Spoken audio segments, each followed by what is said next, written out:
saloon in the little town of Clareville. The setting sun streamed in yellow patches, lighting up the glasses scattered on the tables and the faces of several men who were gathered near the bar.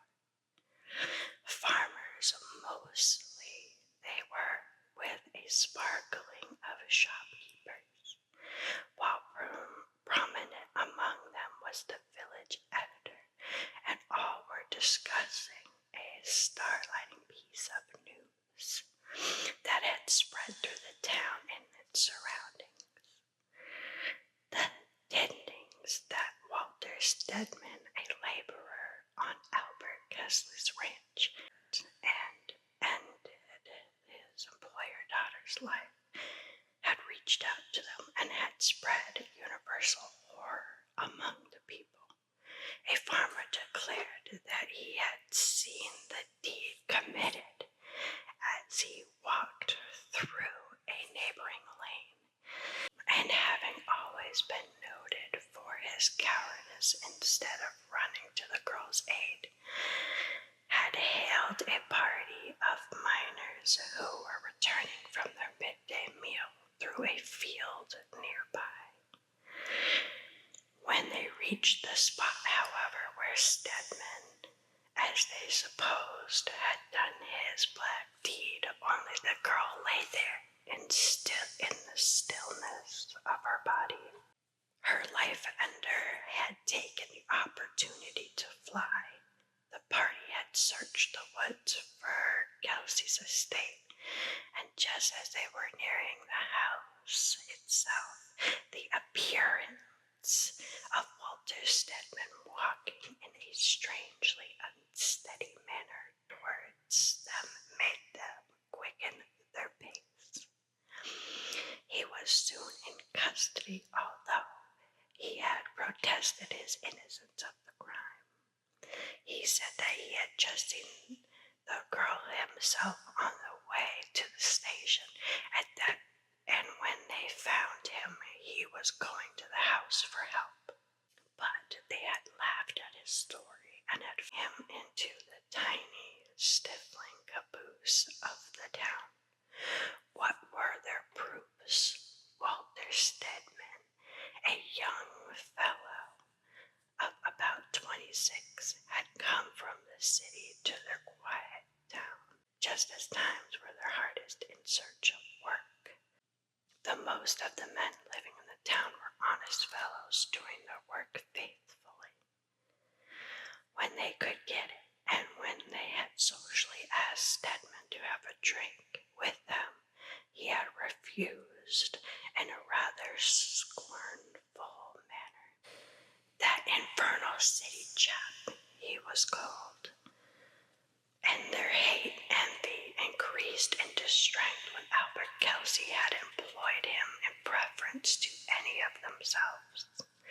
As time went on, the story of Stedman's admiration for Margaret Kelsey had gone afloat, with the added information that employer's daughter had repulsed him, saying that she would not marry a common laborer.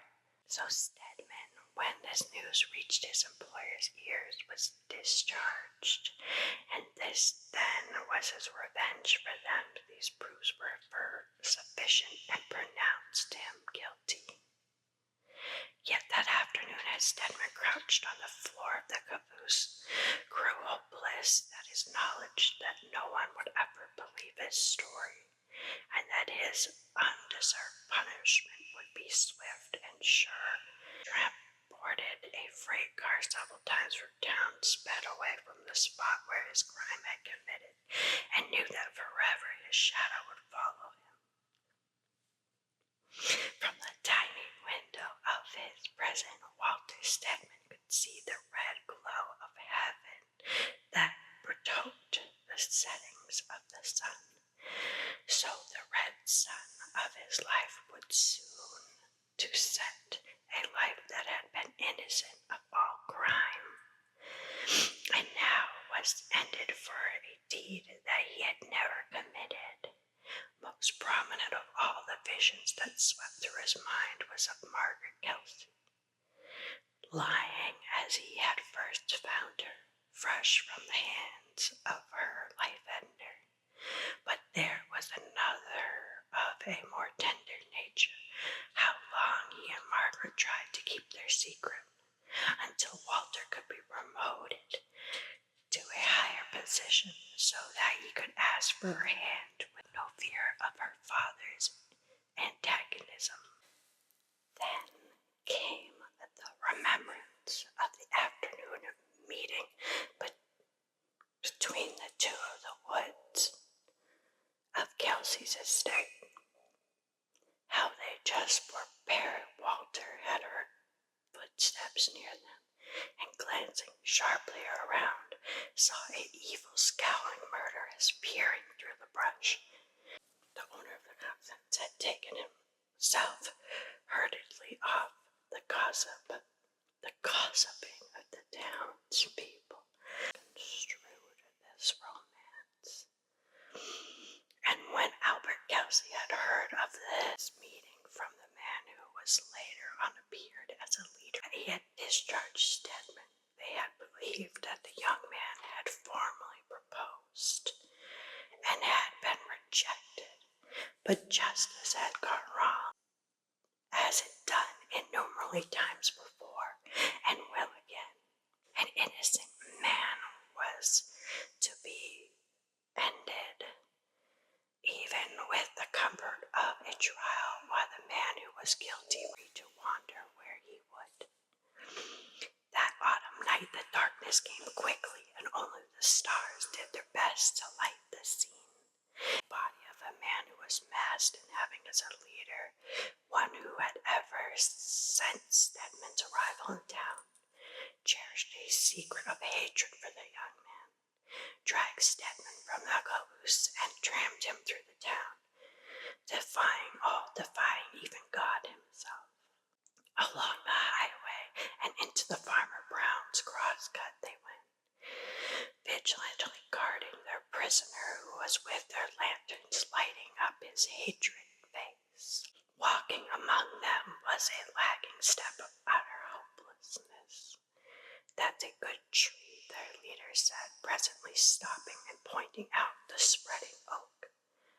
When the slip knot was adjusted and Stedman had stepped on the box, he added, "If you have anything to say, you better say it now.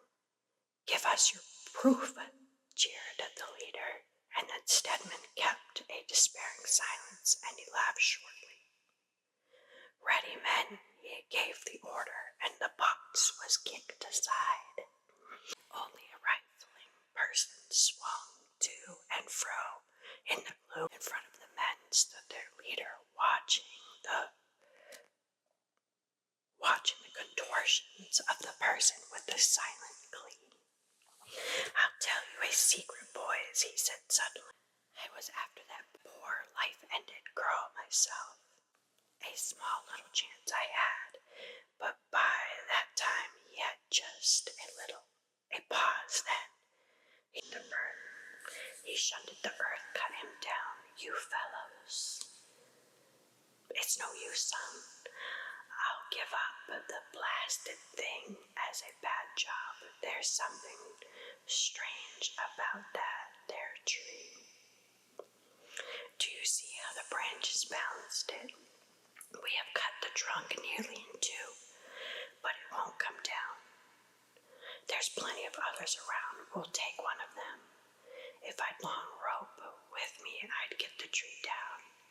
And yet the little way that things stand, it would be risky. A fellow's life to climb it. It's got the devil in it, for sure." So the old Farmer Brown shouldered his axe and made for another tree. His son followed. They had sawed and chopped and sawed, and yet the tall white oak, with its branches jutting out almost as regularly as if it was done by the work of a machine, stood straight and firm. Farmer Brown, well known for his weak, cowardly spirit, who was beholding the murderer of Albert Kelsey's daughter, fright mistaken for a criminal. Now, in his supervision, let the oak stand, because Wellbound's position saved him from falling, when the other trees would have been down, and so this tree, the same one in which an innocent man had lost his life, was left for other work. It was bleak, rainy night, such as a night that can be found only in Central California. The wind howled like thousands of demons and lashed the trees together in wild embraces. Now and then the weird hoot, hoot of an owl came softly from the distance in the lulls of the storm, while the barking of coyotes woke the echo of the hills into the sounds like crazy laughter. In the wind and rain, a man fought his path through the bush and into the Farmer Brown's crosscut. As the shortest way home, suddenly he stopped, trembling as he held by some unseen impulse. Before he rose, the white oak wavered and swayed in the storm. Good God, it's a tree. God, it's the tree I swung Stedman from, he cried, and a strange fear thrilled him. His eyes were fixed on it, held by some undefinable fascination. Yes, there is one of the longest branches, a small piece of rope, still dangled. And then, to the life-ender's excited vision, this rope seemed to threaten to form at the end into a knot that encircled his purple neck, while below it rippled and swayed. The man, damn him, he muttered, staring towards the hanging form, as if it would help the rope in its work of life-ending. Will he forever follow me? And yet he deserved it, the black-hearted villain. He took her life. He never finished the sentence. The white oak towered above him, and the strength seemed to grow like a frenzied living creature. There was a sudden splitting sound that came, a crash, and utter the fall of a tree lay Stedman's life-ender, crushed and mangled. From between the broken trunk and the stump that was left, a great dim shape sprung out and spread past the man's still form, away into the blackness of the night. I hope you guys liked that story. Don't forget to use your ghoulish fingers and